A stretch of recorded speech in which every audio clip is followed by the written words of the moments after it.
Céréale rustique, le seigle est adapté aux terres pauvres et froides.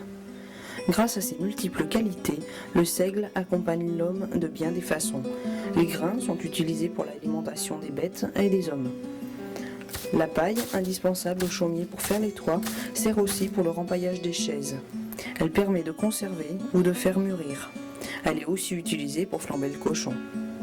La paille de seigle est la matière première des paillas.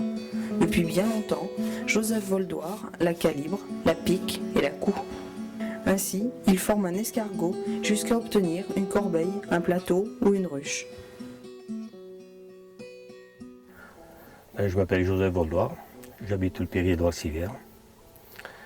Et j'ai appris à travailler la paille avec mon père, qui faisait des paillas pour le pain et pour des ruches pour les abeilles. Alors moi je fais quelques plateaux à fromage, quelques corbeilles à pain.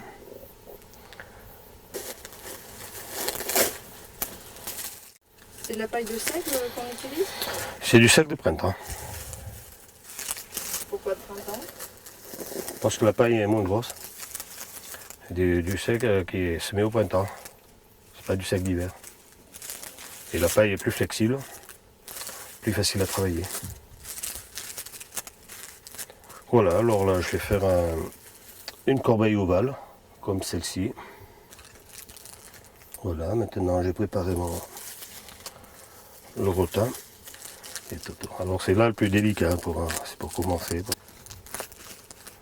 Donc on fait passer le bout à l'intérieur. Voilà, pour ça tienne. Ou on peut le pas. Mais enfin, à l'intérieur on ne voit pas le petit morceau, sinon je peux laisser au-dessus de la paille.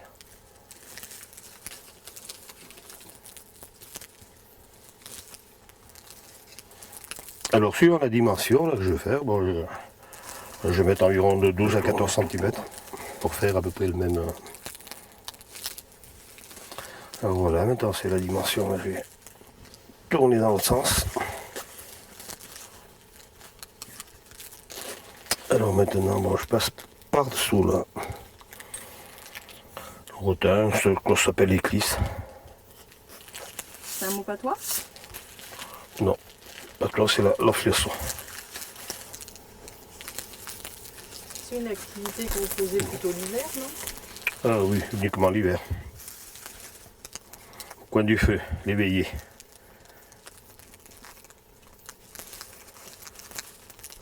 Voilà, alors je tourne à nouveau maintenant.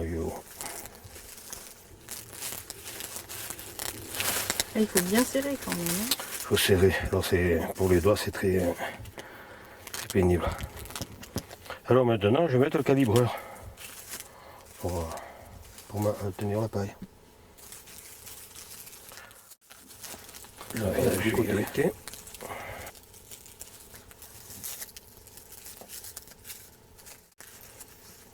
Voilà, là je peux rajouter ma paille pour avoir toujours à peu près la même grosseur de tresse. Et certaines personnes ne servent pas de calibreur à la main. Comme ça on peut faire.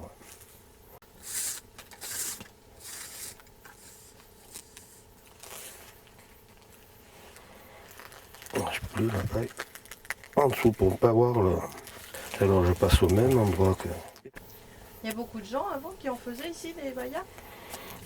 Oh, parce que tous les habitants, plus ou moins. Surtout pour les ruches. Les ruches ou les paillas pas. Et la paille, elle vient d'où? Eh bien, elle vient des champs qui étaient à côté. Il y a des genêts maintenant. Mais la paille, on peut la conserver très longtemps. S'il n'y a pas d'un. Le problème, c'est avec les rats surtout. Mais si elle est bien battue, s'il ne reste pas de grains.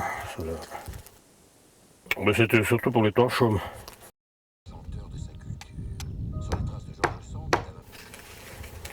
les gens ils se retrouvaient avant pour faire des veillées paillas? C'est arrivé, mais enfin chacun faisait bien à son domicile. Parce qu'il fallait quand même transporter la paille pour faire les glisses de noisetier. Tout ça. Je croyais que c'était du rotin. Oui, ça c'est du rotin, mais à l'origine, c'est du noisetier. Ça, on n'appelait pas rotin. Je sais pas le nom, des flisses, enfin des éclisses, je crois. Et ça marche bien avec les deux en fait. Oh, mais tout à fait, c'est plus solide. Sinon, on peut en faire aussi avec de la ronce. Des petits chênes, que je n'ai pas vu d'ailleurs ici, c'était uniquement avec du noisetier. C'est pas besoin de beaucoup d'outils finalement pour faire un paillat. Ah non, deux outils. Bon, je ne sais pas le nom, c'est une genre d'haleine, quoi. Il n'y a pas un mot patois pour vous dire ça? Le pic, quoi. Du pic. Pour piquer. Ah, il faut pointer un petit peu pour que ça rentre Ah oui, dans la paille. oui, sinon ça ne rentre pas. Même qu'on fasse le passage, ça risque de...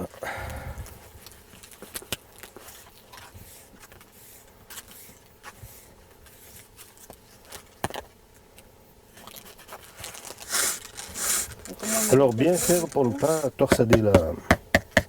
Il faut toujours faire coulisser dans la main. Ça serait de la ficelle, ça n'arrive pas à la Donc ça c'est pour former le fond du paillat? Oui, soit bien plat. Mais je sais pas, moi c'est moi qui fais ça, mais je sais pas les autres si... Voilà. Bon alors ça c'est bien. Voilà, alors je vais mesurer la dimension pour le faire bourrer pareil. Encore un tour.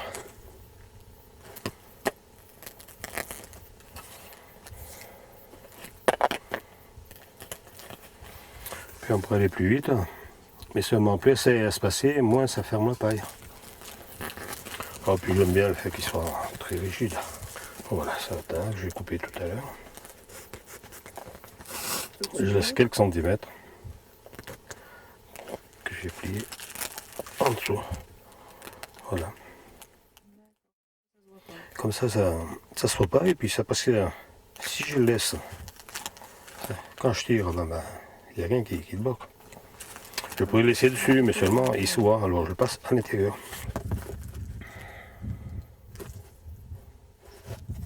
Donc là on a la même. Voilà, il y aura pas la même dimension. Alors maintenant, voilà, je tiens ma paille légèrement au-dessus pour tourner, prendre la forme. Et là, je tenais bien plat. On a plat. Maintenant, je commence et je pique un peu plus. Je vais piquer bien d'aplomb, comme ça. Même au premier tour, il faut choisir l'inclinaison, on va dire. Si je vais faire une ouverture entrée ou montée d'aplomb, si je veux faire, je peux le faire. Mais ça, il n'y a pas de gabarit, c'est au coup d'œil qu'on fait ça. Il n'y a pas de... On ne peut pas mesurer, quoi. Si on pourrait bien faire un gabarit en face. Ça n'existe pas les gabarits pour Non, vraiment pas. C'est comme pour faire un planchon, l'épaisseur aussi, ne mesure pas au mètre. C'est le coup d'œil. Mais...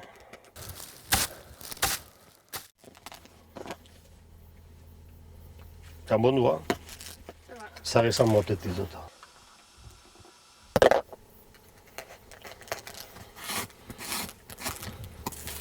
Et quand ils faisaient des paillas avant, ils les vendaient jamais? Je crois pas. Ben, peut-être que le boulanger les achetait bien, il ne devait pas faire le lait, mais s'il ne devait pas avoir non, ils faisaient leur pour eux. Il y a une façon de tourner propre à chacun? Oui, enfin il y a deux façons. Ou la troisième, alors celui qui est gaucher ou qui ne tombe pas du même côté. Mais sinon, là, il y a au lieu de piquer comme je fais, c'est-à-dire à plat, puis comme ça.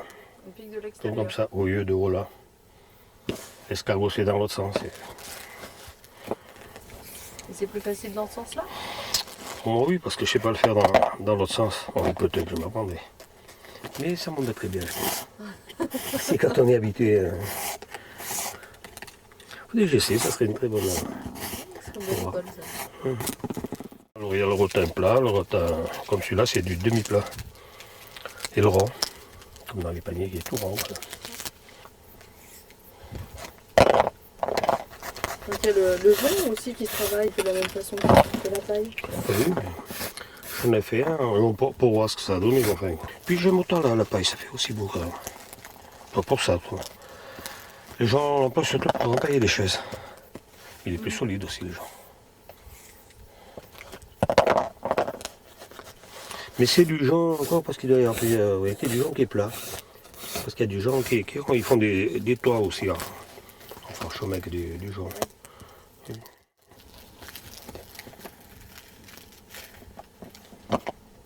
J'arrête, j'ai commencé à monter là. J'ai fini là, le tour. Alors je vais arrêter en face pour qu'il y ait la même hauteur.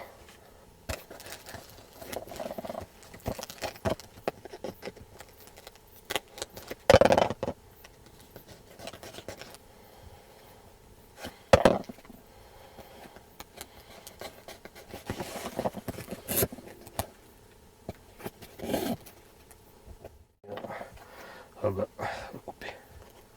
C'est cassé. Parce qu'il y a des nœuds là tous les. Et il faut bien prendre du côté, c'était bien parti du bon côté, mais s'accrocher, bon ben. Il faut commencer.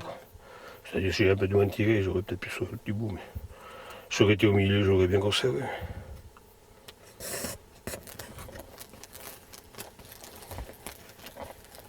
Ben, je vais terminer par là.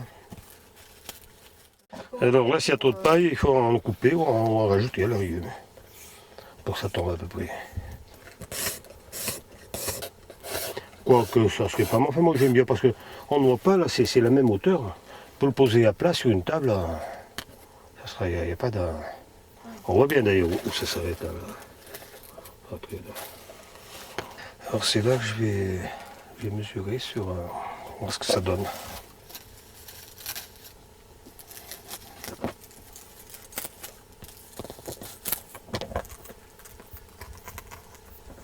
Voilà, c'est les derniers tours là.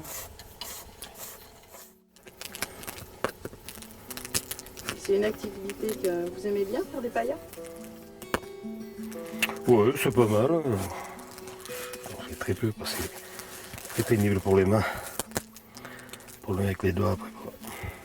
Sinon, bon, puis quelque chose qui a disparu d'ailleurs. Ou pratiquement. Ben, sur la commune, je connais plus quelqu'un qui sache le faire.